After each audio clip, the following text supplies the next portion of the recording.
Hello again and welcome to another podcast. Now, last week we looked at the importance of practice and how when it comes to wildlife, actually just how accessible wildlife really is for most of us. So in this episode, we're going to take it a step further and look at how you prepare for a wildlife shoot.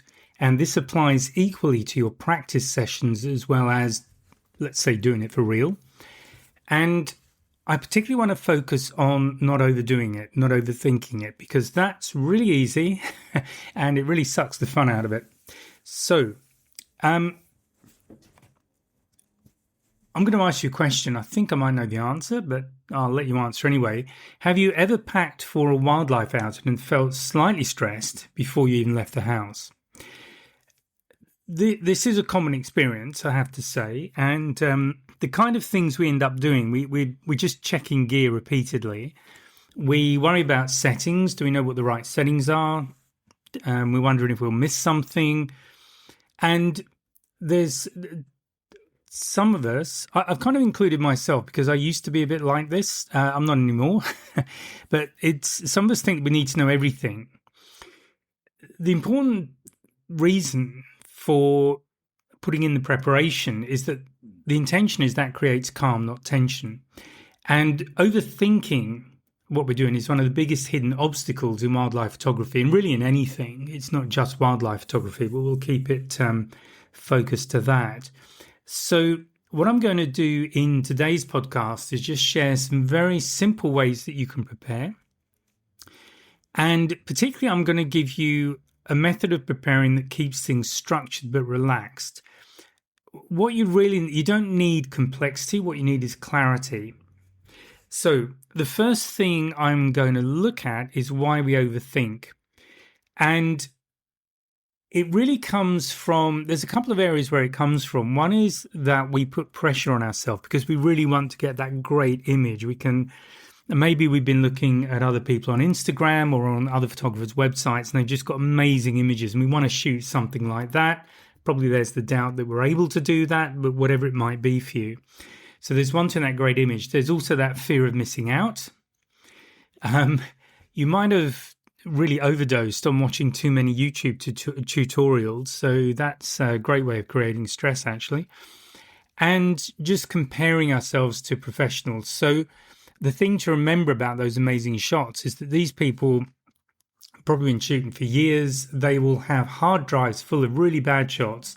And obviously what we do is we put out the good ones. Another thing that can really trip us up is to just think that we should know more by now, particularly if you've been doing photography for a while. And for whatever reason, you're not getting the results that you hoped you would at this point. And that's obviously the reason for doing these podcasts and possibly a reason why you're listening to this podcast. I would recommend looking at my online course anyway, or at least finding a course that will take you from the absolute basics right through to where you want to be. But nevertheless, knowing that you should know more by now is something that a lot of people feel. And the truth is that you don't need to know about everything. Wildlife photography, any type of photography, is just understanding some key things. And with that understanding, so for example, let's say exposure triangle, things like that, once you understand how it works, you don't need to remember all the settings because you're able to just work with what you have on the day. And that's really important. So the key thing really is to know that whenever you're heading out for your shoot, it's about knowing what matters today. That's the really important thing to focus on. So we're going to talk about that. The problem with overthinking and creating too much stress is that you get decision fatigue. Suddenly you don't even know whether to make it brighter or dark. Just really simple things you wouldn't think about. Suddenly you're struggling with. You're constantly having to change settings, or you're constantly changing settings and maybe there's no need. You might be chasing movement once you're there, and you may well be getting frustrated for whatever reason. So the idea of preparation, again, proper preparation, is that it reduces the number of decisions you're making once you're out in the field, not multiplying them. So the idea is that once you're there, you can really just focus on what you're seeing, on where you are, what you're seeing, and think about how to just capture that moment. So I'm going to give you a very simple 4-part preparation framework. And this is a very simple checklist, if you like, that you can use before heading out. And it's pretty straightforward. It's know your subject, know your light, know your location, and know your goal. So let's go into these one by one. So know your subject. So I always like to research the animals I want to see, but this doesn't mean I'm studying for hours and reading endless articles online or books or whatever. What I'm really thinking about here is just asking a few more questions. What am I likely to see? So for a given animal in a given place, in a given situation, what am I likely to see? What is the typical behavior of that animal? And what time are they active? So, I mean, let's take whale watching, for example, which is something I do a lot of when I was living in Sydney before, and now I'm back again at the time of recording. So what am I likely to see? Well, if I'm lucky, one thing is I might not see any whales at all, because that's always a possibility, of course, with wildlife, that you don't see anything. If I do see a whale, well, I'll get a blow or a spout, so I know where it is, or somebody else will spot it if I'm on a boat with other people. What am I likely to see? Well, they're going to be swimming, so I'll see the dorsal fin. When they dive down, so what I do know is that when they're swimming, they'll generally come up for 3 breaths. So it's a bit like us running. We need to, if they're going fast, they'll be up more often. But I know that it'll be up for 3 breaths. So the first 2, I'm probably just going to get the dorsal fin only, because they don't really reveal much of themselves. But on that third uptime, that third surfacing, at the end of that, they might decide to dive deeper. And if you think of how you swim on the surface of the water, when you want to go deeper, you put your feet up in the air. So that makes the front of your body go down, and then you go down. Whales operate pretty much the same way, that if they're going to do a deeper dive, they'll often fluke up. So that tail fin is also known as a fluke, and that's when you get those shots of the underside of the fluke. So I know that there's probably a fair to middling chance I'm going to get at least 1 or 2 flukes to photograph. What else am I likely to see? Well, I might see a breach, of course, which is amazing. That's where they jump out of the water. There are other things. So without going through all of them, it doesn't take a lot of research to come up with a short list of different types of behavior that you're likely to see, or different types of photograph you're likely to get. And this is typical behavior. So what you're likely to see will be heavily based on typical behavior. The other question to ask is, what time will they be active? Well, if I'm just using a regular tourist boat, hopefully they're active at the times those boats will go out. Typically they are, because tourist people, these organisers want to give people a good time, have that experience, because then they'll come back, they'll recommend them and all that kind of thing. But just keeping it simple, if you're looking at a duck, for example, well, what do? They feed, they rest, flap their wings, they preen. There's those kind of things that they do. If you're photographing garden birds, they tend to return to the same perches. They'll move in a predictable way. So even spending 5 minutes of just getting a bit more aware of what you're likely to see, the behaviors, that will change how you shoot. So you're moving from just reacting, not knowing what's happening in the next moment, to anticipating, because you now have some idea of the behavior patterns and what's likely to happen when you're there. So that's the very first thing to do. Just spend a bit of time researching your subject, but you're not going for a degree in it or anything. The next thing is to know your light. So again, when will the light be soft? When will the sun rise, or when will the sun set? Can we make use of golden hour or blue hour? Or will it be harsh midday light? So keeping it simple, early morning and late afternoon light is easier. You've got softer light, and in fact, if you've got an overcast, that can give you a more diffused light, which can also be very handy, actually. If it's harsh light, you've really got to adjust your expectations. because you're going to get very burnt out images if it's in that harsh light.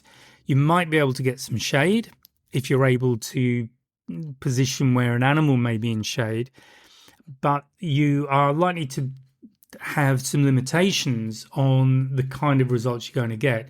The sort of thing you might be able to get is backlighting, but definitely when the sun's lower, you can get some amazing backlighting. And if you're in golden hour, then you can get some really amazing colors.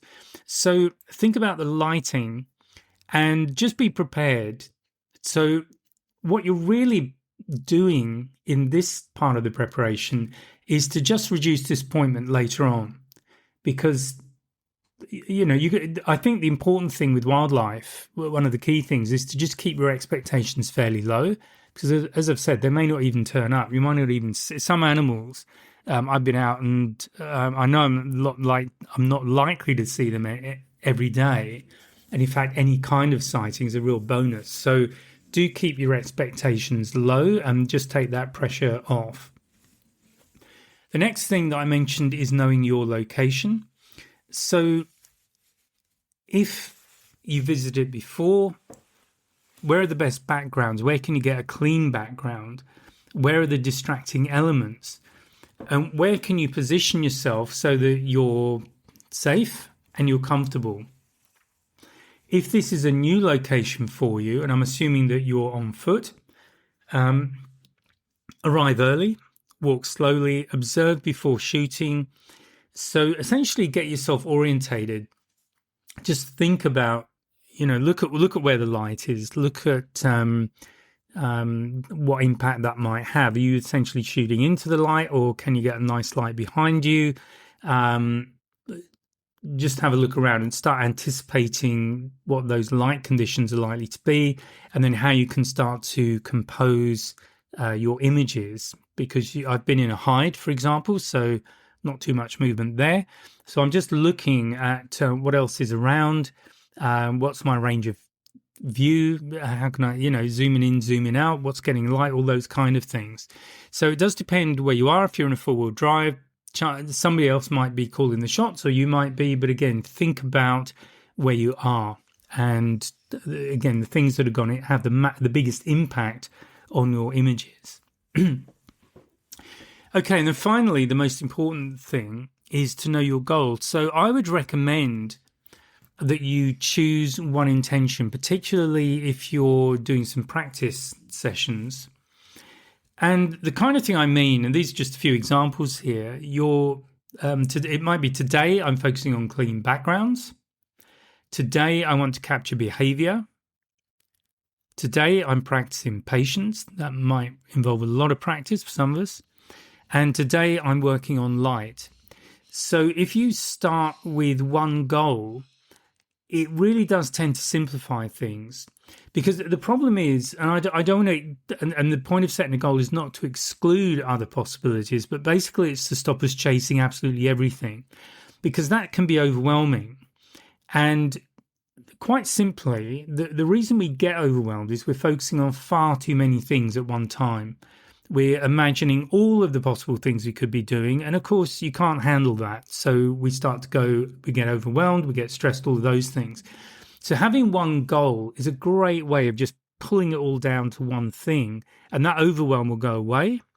And from there, it's much easier from the position of having one thing to do to add in one or two more than having 50 things to do and trying to pick one, So this is really important. This is just how we operate. Okay, so just to recap on those four things that I've just stepped through: know your subject, know your light, know your location, and know your goal.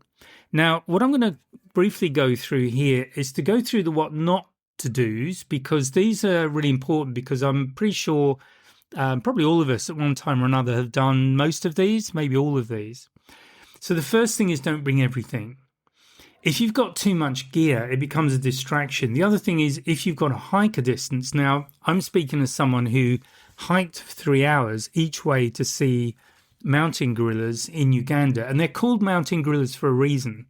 So, and I made the mistake on the first trip of taking too much gear, which I had to carry in a backpack. So you get fatigue, it's unnecessary, and you've also got too many things to choose from. So the thing to do is really to take one body, one, maybe two lenses, but really keep it simple. Think if you've done the earlier prep, you've got an idea of what kind of behaviors you're likely to see, what the lighting's likely to be like, all of those things. And that should dictate your priorities when it comes to selecting gear. And comfort ultimately is more important than variety. And I can testify to that because I'd also hurt my back a few weeks earlier. So 6 hours hiking with a full backpack was not my idea of fun. Okay, the next mistake that people make is that they change settings constantly. So just don't do that. So a lot of photographers will shoot, check, adjust the settings, shoot, check again, adjust again. The important thing is to really, you've got a lot of mental noise. The important thing really is to just set up once and then focus on what you're doing. And this business of taking a picture and then immediately looking at it, I found out a while ago now, but it was a new thing to me. It's called chimping. And the classic is when you're looking at what you've just shot, that's when you miss something amazing that's just going on. So the thing to do is to set up once, do some test shots, make sure that, so I'll tend to be in aperture priority or shutter speed priority, depending on what I'm doing. So I'll use one of those, make sure I've got a good the range that I'm likely to use. If it's varying aperture or varying shutter speed, I've still got a good exposure. And then I'll leave it for a while. I'll check it more often if I'm in a situation where the light's changing rapidly, whether it's beginning of the day, sunrise, sunset, or it's sunny and cloudy. You get those days where there's cloud, you get periods where it's bright, and then you get the cloud coming over, and that will impact the light. But that's it. You really want to keep this simple and do a check initially when you first get where you are, and then just periodically check, but not every shot. The next thing is don't chase every movement. So, wildlife usually moves, but you don't have to chase everything.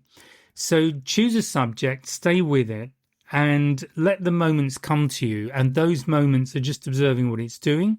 If these are animals that you haven't had the chance to observe before, so if you've gone away, what I'll tend to do, I might shoot one or two. I think of them as contingency shots. They're just so that I've got a shot of something. But once I've got a few, and if the animal's not really doing anything significantly different, I might just observe it for a while. And certainly if I've got a few days and these animals I can expect to see regularly, I will definitely have times where I'm not using the camera. I'm just observing what they're doing. I'll have the camera ready to go if something does happen. But I also want to understand them a bit more and understand through observation. So think about patience rather than chasing everything. Don't chase everything. The next really important thing, and the mistake that people make, is that they expect every outing to be brilliant. It won't be. Okay, so this, as I've said, wildlife is unpredictable. Some animals are really tricky to find. So typically these more are predators. But the mountain gorillas, again, we potentially had a situation where I could have been hiking all day and not seen a sausage, or a gorilla for that matter. But you get the idea, though. You can't guarantee with wildlife what they're going to do, that they're even going to show up. So you really have to lower your expectations, as I've said before. Some days are really slow. You might have something happen initially and you think, great, we're on to a winner, and then nothing else happens for the rest of that trip or even that day. Or it could be the other way around. It might be dire. You're not finding anything, but don't switch off. Just be ready. You don't have to be in a state of massive excitement all the time, but be ready to go when the situation is there. But do recognize that not every outing will be brilliant. What every outing can be is an opportunity to practice. So this again is just recognizing what's available to you in that situation. I'll tell you something I do if we're not getting animals. If I'm out whale watching and there are no whales, I'll shoot birds. I don't photograph birds a lot, but that's when I'll tend to do it. Or I'll just play with ideas on the ocean. I remember just shooting at high speed into the wake of the boat from the stuff from the propellers, just zooming in. Yeah, high-speed bursts, fast shutter speed, just to play around. Again, when I've been in more remote locations, for example, in India, where we were looking for tigers, so we definitely did not see tigers every trip, I'd be just looking at landscapes and just shooting through the trees into the sun, that kind of thing. So I'll just play around and try other things. So I'll always get something from the trip, but it may not be what I was hoping for. And I think that's the thing to really take away from this.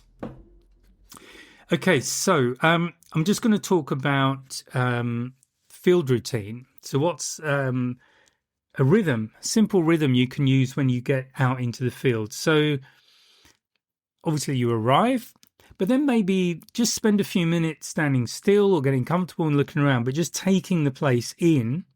It doesn't have to be all in about 5 minutes, but just take it in. Look at what I've already spoken about, the kind of things to look for, lighting, backgrounds, what might be distractions, what might get in the way. Generally what's going on, what's the vibe of the place. You're just observing. So you're identifying your clean backgrounds. Think about your goal for the day, because once you're there, something might really jump out at you, as that's a good thing to really focus on for the day. And then just ease into it, start slowly.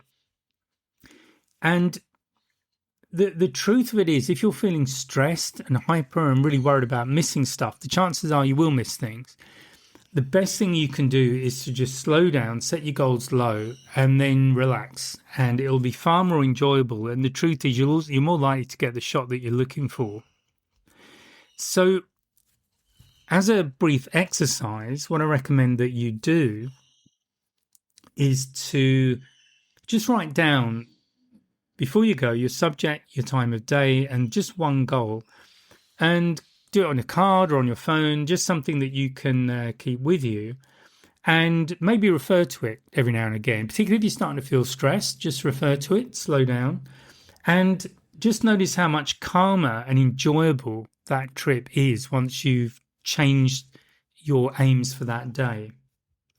So really where I'd like to close this, and the thought I'd like to leave you with, is that preparation doesn't need to be complex. It needs to be intentional. So when you understand your subject, when you think about the light or the range of lighting that you might be encountering, when you familiarize yourself with the location, and when you choose one clear goal, you'll probably find that you've removed about 80% of the overwhelm. So that's really important. And I think the main reason it's important is that it makes that whole experience far more enjoyable. So that's how to prepare without overthinking it. And even when you've prepared well, many wildlife photos still feel a little bit random. So what I'm going to look at next week, so this podcast will be out on Friday if you're listening to them live. Next week, I'm going to dive into why that happens, how you can add real purpose to your wildlife photography. And if you're not big into wildlife, these themes also apply to other types of photography. So preparation is definitely the beginning. And what we're going to do next time with intention is take the next step. So I really hope you've enjoyed this. Please take a look at my courses. There's plenty of podcasts as well. And definitely please give me a like and subscribe. If you've really enjoyed it, you can buy me a coffee. And all of that is on the website. And thank you for spending a bit of time with me. And I look forward to speaking to you again on the next podcast. Bye for now. Just before I go, I have a couple of things coming up. So on the 26th of March, that's Thursday, I'm running a 1-hour introduction to wildlife photography. And that'll be a mini workshop. If you can't make the live event, there will be a recording. So you're very welcome to join me on the 26th. And then on the 13th of April, I'm running the first module release of a 6-week course, which is about composition. It's called Seeing Differently. So that will be one lesson per week, dropped on the Monday. That includes some live sessions as well. So there are details on the website, and you'll find the link below. If you don't have the link, just go to www.ge.photography and have a look at the Improve Your Photography tab. So thanks for listening. Please remember to like and subscribe, and I'll speak to you next time. Bye for now.